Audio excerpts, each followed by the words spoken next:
사사기 16장 15절로 22절 말씀이 되겠습니다.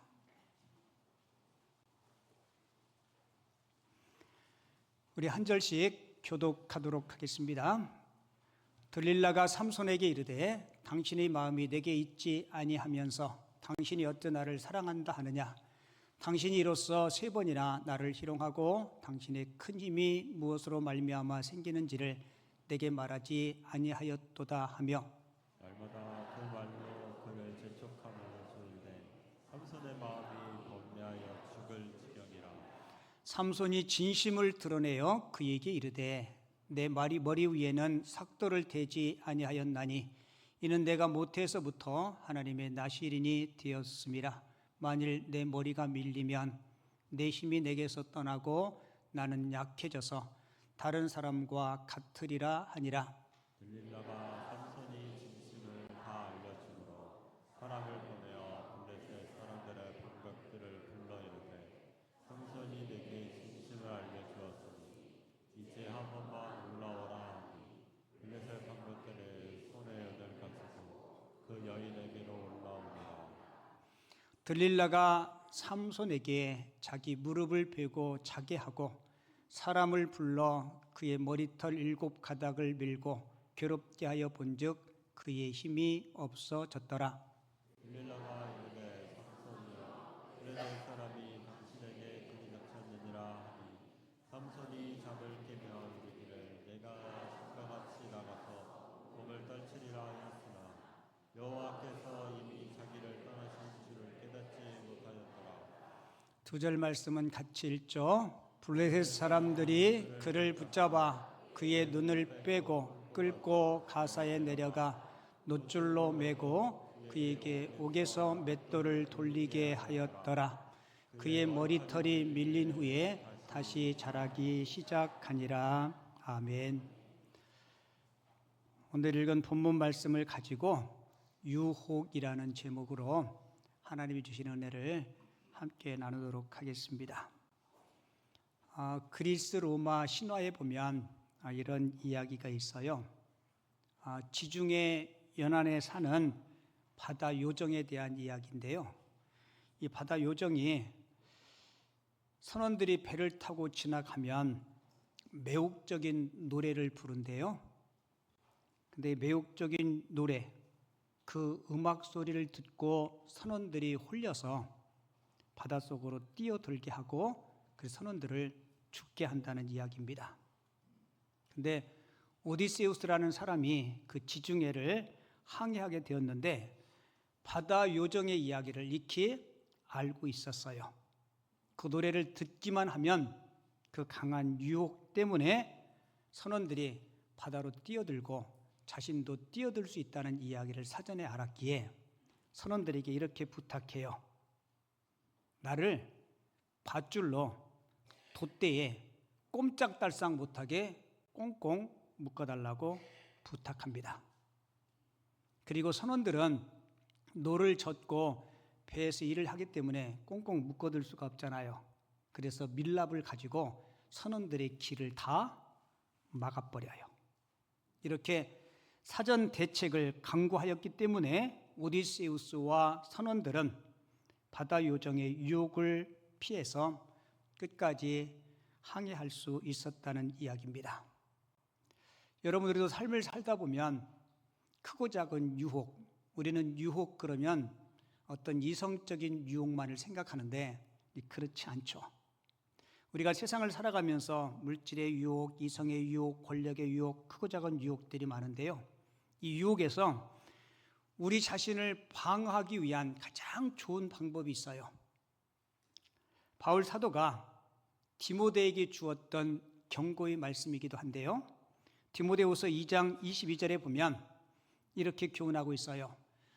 또한 너는 청년의 정욕을 뭐하고 피하고 주를 깨끗한 마음으로 부르는 자들과 함께 의와 믿음과 사랑과 화평을 따르라. 지나친 욕심, 정욕을 피하고 의와 믿음과 사랑과 화평을 쫓으라.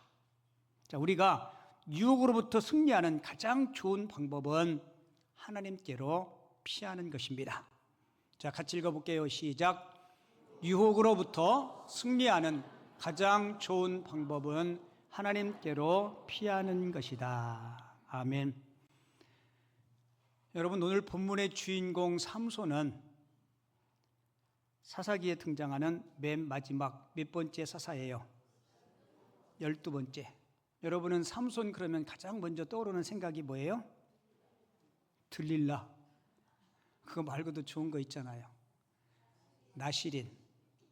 그리고 힘센 장수인데 블레셋의 압제에서부터 자기 민족을 구한 민족의 영웅. 그런데 이 삼손에게는 늘 따라다니는 꼬림표가 있어요. 들릴라라는 여인에게 유혹에 넘어간 사람. 여러분, 우리 중에 유혹에 면제된 사람은 아무도 없습니다. 시험에 면제된 사람은 아무도 없어요. 왜요? 사탄은 어느 누구나 어느 태상 가리지 않고 우리를 미혹해서 넘어지게 해요. 혹시 여러분 중에 사탄은요, 우리 약점을 기가 막히게 알아요. 그래서 그 약점을 파고드는데 여러분들이 자주 실수하고 자주 넘어지는 부분이 있다면 그게 여러분들의 약점이에요. 그걸 우리가 파악하고 우리가 약점을 강함으로 바꿔야 되는데요. 자, 에덴 동산에 아담과 하와가 그들의 마음속에 죄가 있을 때 사단이 찾아왔나요? 아니요. 아담과 하와는 오염되지 않은 완전한 상태에 있을 때에도 사탄이 그들을 거침없이 찾아와서 그들을 유혹합니다. 여러분, 사탄이 남자를 먼저 유혹했나요? 여자를 먼저 유혹했나요? 왜 그런지 아세요?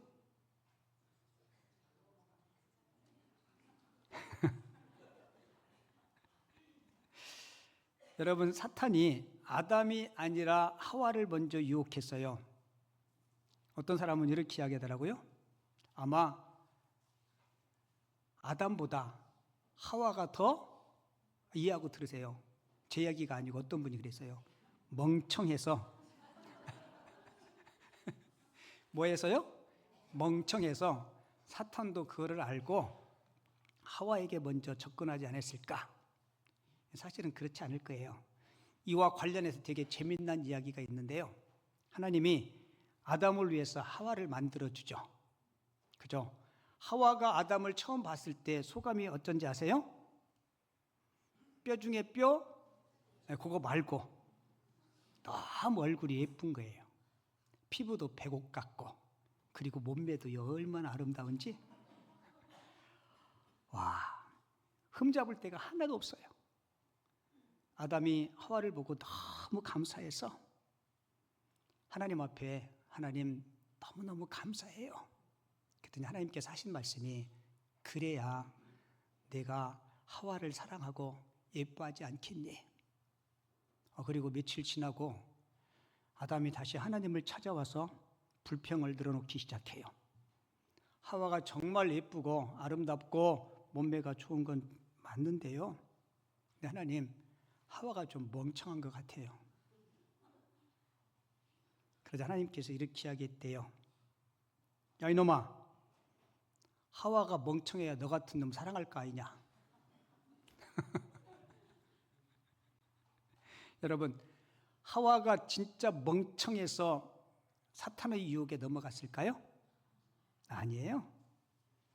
하와는 선악과를 따 먹으면 죽는다는 사실, 선악과를 따 먹으면 안 된다는 사실을 알고 있어요, 없어요? 여러분, 알고 있어요. 알고 있는데 유혹, 욕망, 잘못된 욕심의 덫에 하와가 딱 걸려버린 거예요. 여러분, 우리도 그래요. 욕심에 눈이 멀면 때로는 하나님의 음성보다는 그 욕심이 앞설 때가 있어요.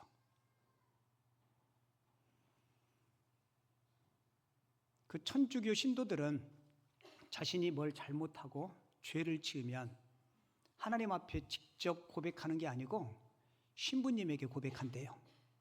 그걸 뭐라 그래요? 고해성사한다 그러죠. 한 영감님이 신부님을 찾아가서 고해성사를 했어요. 신부님, 제가 죄를 지었습니다. 제가 광주 사태 때 한 대학생을 다락방에 숨겨주었습니다. 그랬더니 신부님이 그건 죄가 아닙니다.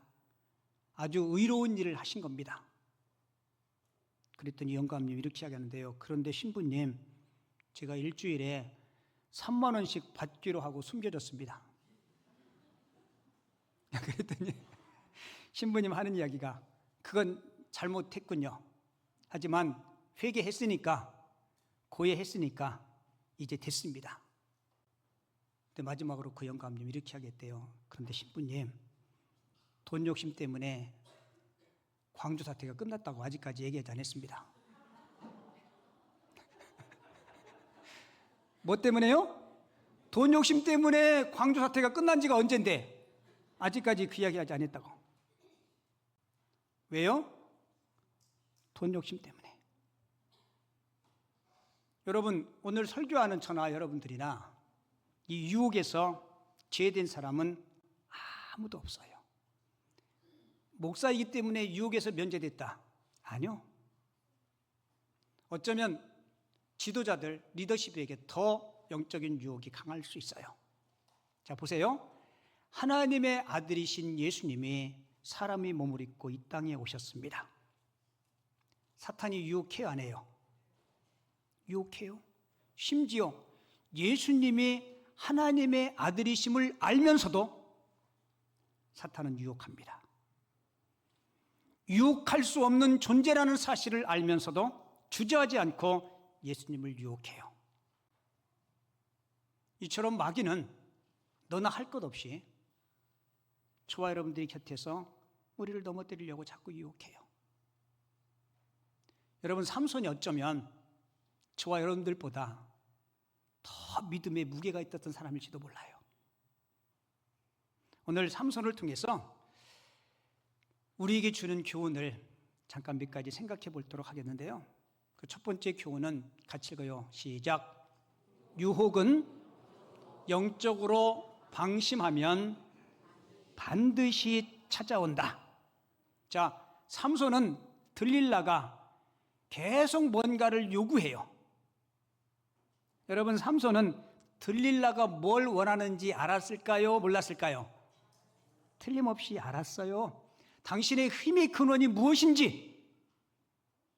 그래서 블레셋으로부터 이스라엘을 지키는 그 힘의 근원을 뺏기를 원했던 거예요.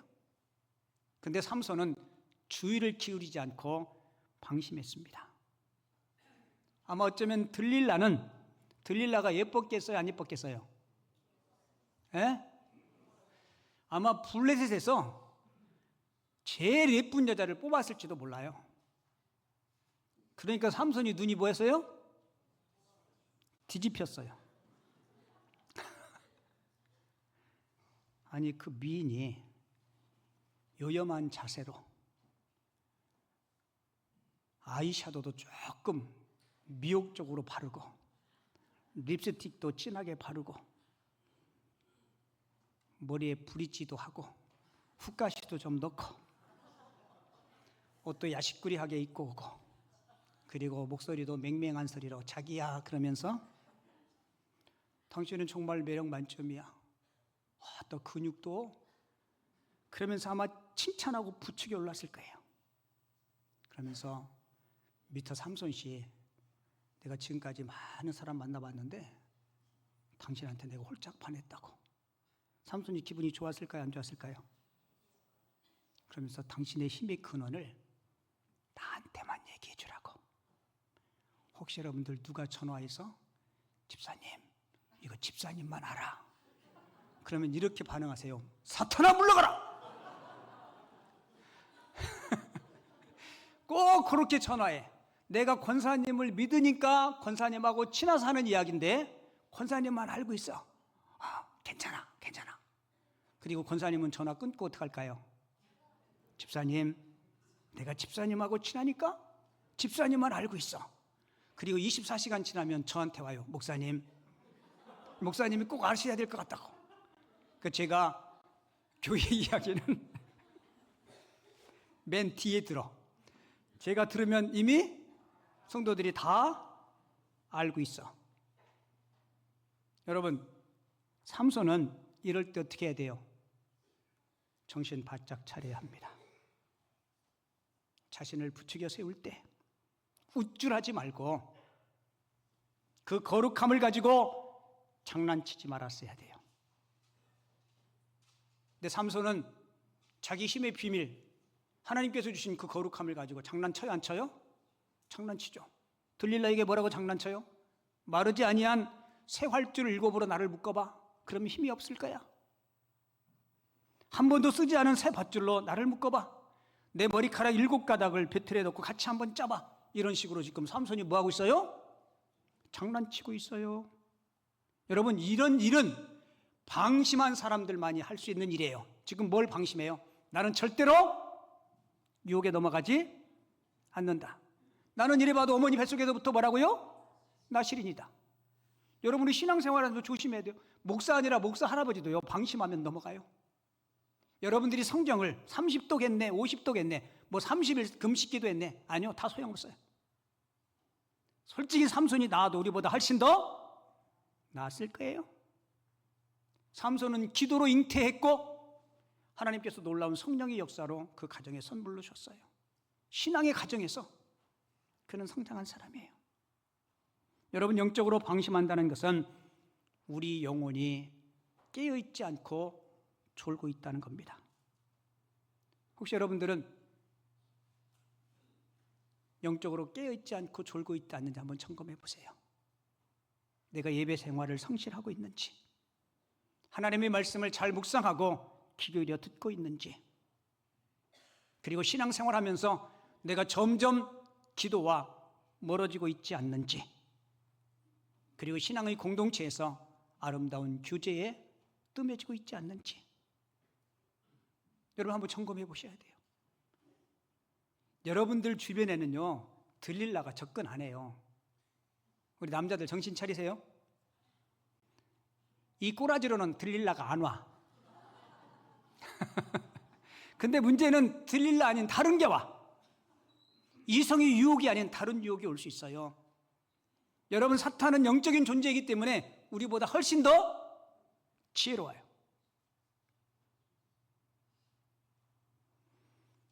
여러분, 삼손이 들릴라 유혹을 받을 때 그의 생애의 가장 절정기였어요.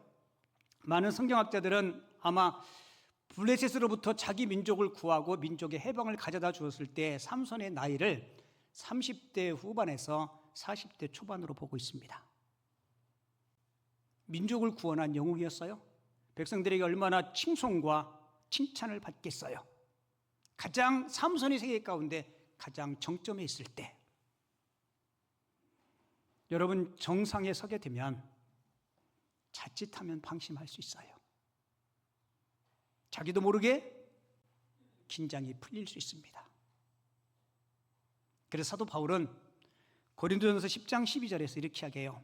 그런즉 선줄로 생각하는 자는 넘어질까 조심하라.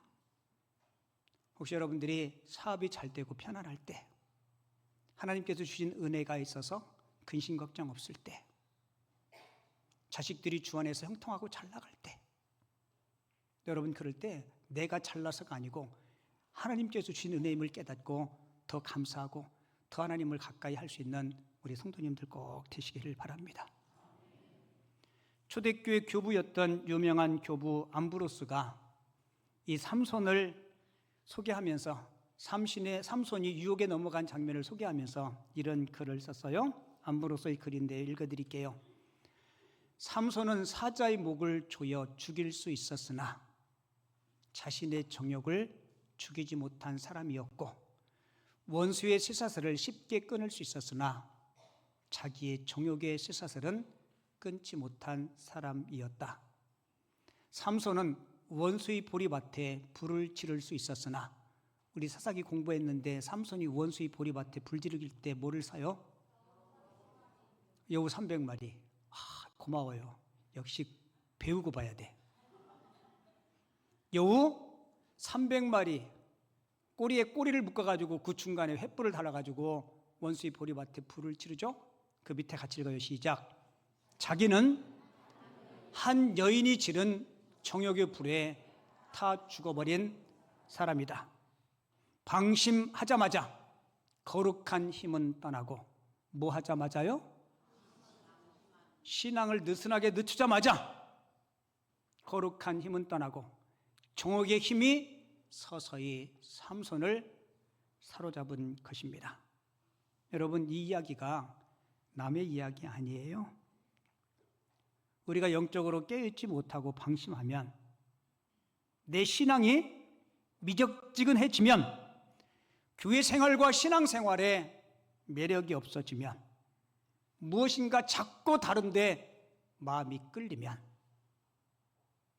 여러분, 이거 굉장히 위험한 신호입니다. 그래서 교회에서 목사님이 늘 강조하는 게, 주일은 하나님 앞에 예배하는 일에 삶의 우선순위를 두라고. 솔직히 예배하는 1시간, 설교 길어야 한 30분, 40분인데요. 우리가 이 말씀 가지고 한 주 살아가는 게 참 쉽지 않아요. 바라기는 저도 여러분들도 영적으로 결코 나태하지 않기를 바랍니다. 그래서 하나님은 베드로전서 5장 8절과 9절을 통해서 우리에게 긴급하게 이렇게 외치세요. 근신하라, 깨어라.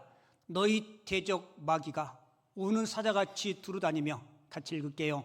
삼킬 자를 찾나니 너희는 믿음에 굳건하게 하여 그를 대적하라. 할렐루야. 여러분, 영적으로 정신줄 놓지 마시고 정신 바짝 차리고 신앙에서 방심하지 않을 수 있기를 주님의 이름으로 축원을 드립니다. 그리고 두 번째, 삼손을 통해서 우리에게 주시는 교훈은요, 유혹을 피할 수 있는 기회를 놓치지 말아야 돼요. 자, 삼손이 들릴라로부터 계속 유혹을 받아요. 힘의 근원이 무엇인지 자꾸 물어요. 오늘 본문 16절에 보면 삼손이 그때의 심경을 이렇게 표현해요. 날마다 그 말로 그를 재촉하여 졸음해. 같이 읽어요. 삼손의 마음이 번뇌하여 죽을 지경이라. 여러분, 지금 왜 삼손이 번뇌하고 죽을 지경일까요? 그 마음이. 삼손은 어떤 사람이에요? 나실인이에요. 하나님의 자녀예요. 성도예요. 그런데 그의 마음속에 하나님의 음성의 소리가 들릴까요? 안 들릴까요? 들려요. 양심의 호소가 들릴까요? 안 들릴까요? 내가 그 여인에게 힘의 비밀을 이야기하면 안 되는데, 근데 자꾸 그 여인이 졸라요. 근데 저녁에 생각해 보니까 양심이 계속 호소해요. 너는 하나님의 사람이다. 너는 나실인이다. 너는 민족을 지켜야 되는 사람이다. 여러분, 얼마나 괴로웠으면 번뇌하여 뭐라고요? 죽을 지경이라고 이야기해요. 그러니까 최소한 지금 이 상황에서는 주의 음성이 삼손의 귀에 들려요, 안 들려요? 들려요. 지금 이 상황에서 삼손의 마음은, 그의 양심은 작동해요, 안 해요? 작동해요. 여러분, 이거는 건강한 신앙인들이 가져야 되는 마음의 태도입니다. 여러분, 삼손이 이때 어떻게 해야 돼요?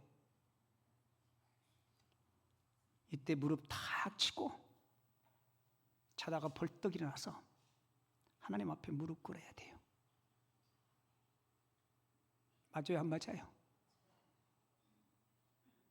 근데 자꾸 들릴라의 그 매혹적인 것 때문에 마음이 자꾸 끌리는 거예요. 저나 여러분들이나 세상 살다가요, 양심의 가책을 느낄 때, 하나님의 세미한 음성이 여러분들의 기존을 울릴 때, 여러분, 그 음성 외면하지 말아야 돼요. 근데 삼손은 이 기회를 놓치고 말았습니다. 그 결과 어떻게 돼요? 유혹 앞에 희생물이 되고 맙니다. 반드시 하나님은 저와 여러분들에게 기회를 주세요. 뭐를 주세요? 기회를 주세요. 기회 놓치고 나면 유혹의 희생물이 되죠. 유혹의 희생물이 되면 사람들이 부르는 노래가 있어요. 안 되는 줄 알면서 왜 그랬을까? 안 되는 줄 알면서 왜 그랬을까? 이거는 이미 지나버린 일이에요. 그리고 마지막 세 번째, 유혹에 치면 어떻게 돼요? 비참해집니다. 유혹이 거룩한 힘의 비밀을 다 토살한 후에 어떻게 돼요? 힘을 쓸 수 없으니까 블레셋 사람들이 그 두 눈을 뽑아버리고 감옥에 갇혀서 맷돌을 돌리는 신세가 됩니다. 참 분위기도 좋아요.